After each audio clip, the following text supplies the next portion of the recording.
సొంతిల్లు ప్రతి పేదవాడి కల. సొంత ఇంటి నిర్మాణం కోసం కాయా కష్టం చేసి పైసా పైసా కూడబెడుతుంటారు.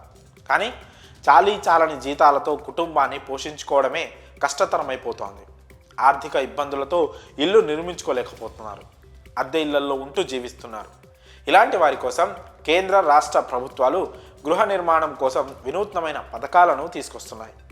పేదవారి సొంతింటి కలను తీర్చేందుకు ప్రభుత్వాలు ఆర్థిక సాయాన్ని అందిస్తున్నాయి. ఈ క్రమంలో తెలంగాణ ప్రభుత్వం రాష్ట్ర ప్రజలకు తీపి కబురును అందించింది. రాష్ట్రంలో ఇందిరమ్మ ఇళ్ల పథకాన్ని అమలు చేసేందుకు రేవంత్ సర్కార్ రెడీ అవుతోంది. తెలంగాణలో ఇల్లు లేని వారు చాలామంది ఉన్నారు. ఈ పథకంతో వారందరికీ లబ్ధి చేకూరనుంది. ఇందిరమ్మ ఇండ్ల పథకం కోసం ప్రజలు ఎప్పటి నుంచో ఎదురు చూస్తున్నారు. ఈ నేపథ్యంలో సీఎం రేవంత్ రెడ్డి ఇందిరమ్మ ఇండ్ల పథకంపై సమీక్షా సమావేశం నిర్వహించారు.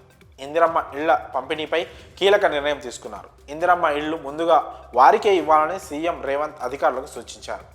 రాష్ట్రంలో అత్యంత నిరుపేదలకు తొలి ప్రాధాన్యం ఇవ్వాలని రేవంత్ రెడ్డి సూచించారు.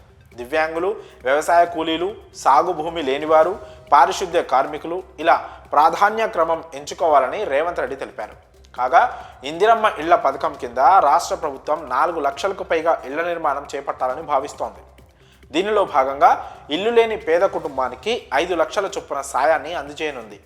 అయితే ఈ పథకం మొదటి దశలో సొంత స్థలాలు ఉన్నవారికే ప్రాధాన్యం ఇస్తున్నందున జాగ్రత్తలు తీసుకోవాలని సీఎం రేవంత్ అధికారులను ఆదేశించారు. ఎలాంటి అవకతవకలు జరగకుండా లబ్ధిదారుల ఎంపిక పూర్తి పారదర్శకంగా జరగాలని సూచించారు. దీనికోసం గ్రామ కార్యదర్శితో పాటు మండల స్థాయి అధికారులను బాధ్యులను చేయాలని సూచించారు. ఈ పథకం అమలు కోసం అవసరమైన సాంకేతికతను వినియోగించుకోవాలని అధికారులకు సూచించారు. ఇందిరమ్మ ఇళ్ల మొబైల్ యాప్లో ఎటువంటి లోటుపాట్లు లేకుండా చూడాలని సీఎం రేవంత్ రెడ్డి అధికారులకు సూచించారు. అదేవిధంగా ఆదివాసీ ప్రాంతాలు, ఐటీడీఏల పరిధిలో ఇందిరమ్మ ఇళ్లకు సంబంధించి ప్రత్యేక కోటా ఇచ్చేందుకు చర్యలు తీసుకోవాలని అధికారులను సీఎం సూచించారు.